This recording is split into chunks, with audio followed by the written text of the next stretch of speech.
25 February रोजी महाराष्ट्र शासनाच्या आरोग्य विभागाने ऊसतोड कामगारांची गर्भाशय काढून टाकण्याच्या संदर्भामध्ये त्याच्या पूर्वी शासनाने जी कमिटी केली होती आणि त्याच्या शिफारसी माझ्या अध्यक्षतेखाली शासनाला सादर केल्या होत्या, याबद्दल पुढे काय काय अजून करणं बाकी आहे याबद्दल एक समिती तयार केली आहे आणि त्याचा अध्यक्षपदाची माझ्यावर जबाबदारी आहे. 26 फेब्रुवारीला या संदर्भात जी आर निघाला होता.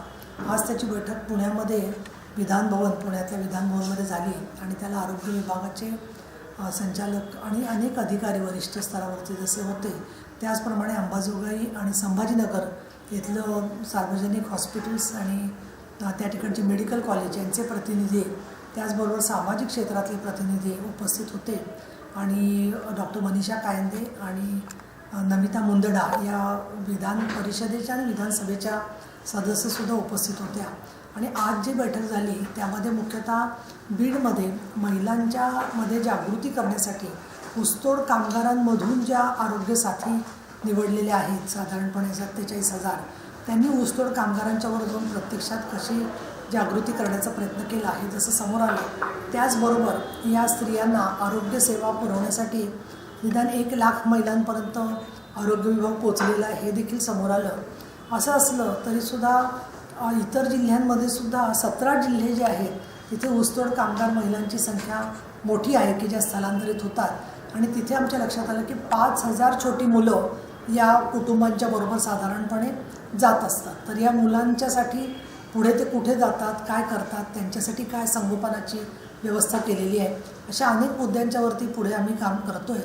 परंतु आरोग्य तपासणी करत असताना ज्याला काही कारण नाही आहे विशेष, केवळ गैरसमजातून किंवा मेडिकल शास्त्राच्या दुरुपयोगातून जिथे गर्भाशय काढून टाकली जातात का याच्याबद्दलसुद्धा डॉक्टर्सच्या संघटनांबरोबरसुद्धा चर्चा करण्याचा आमचा निर्णय झालेला आहे.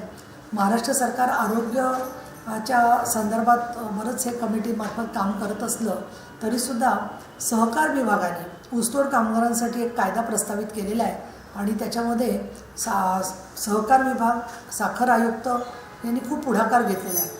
तर त्यांच्याशी आम्ही लवकरच एप्रिल महिन्यामध्ये बोलणार आहोत आणि त्याचबरोबर मासिक पाळीच्या वेळेला एक मेन्स्ट्रुअल कप म्हणून छोटं आयुध असतं की जे स्त्रीला मदतकारी ठरू शकतं, त्याच्याबद्दलचा अभ्यास, सॅनिटरी नॅपकिन्स कशा पद्धतीने मोफत मिळू शकतील, त्याचा निपटारा काय करता येईल, आरोग्यविषयक अजून सुविधा काय वाढवता येतील, या संदर्भामध्ये आम्ही सरकार जिल्हानिहाय काय करू शकतं ते पाहण्यासाठी जिल्हा समित्या करण्याचे सुद्धा यामध्ये या कमिटीला अधिकार आहेत.